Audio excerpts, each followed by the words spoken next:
Nuts, bolts, bearings, I've used a ton of them in so many of my projects. But it can sometimes be quite challenging to get a good fit between your 3D printed part and your piece of hardware.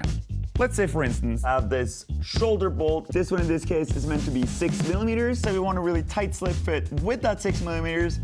What size holes are we supposed to print?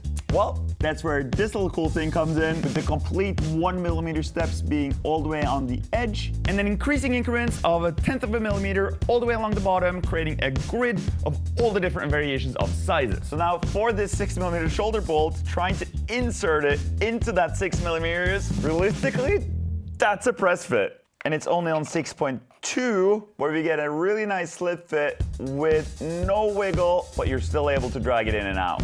So I've also made a different version, which the printing parts standing up like this with holes in them. You'll run into some issues with overhangs on the larger holes. Changing the dimensions slightly so that parts that didn't or did fit in one orientation now all of a sudden fit.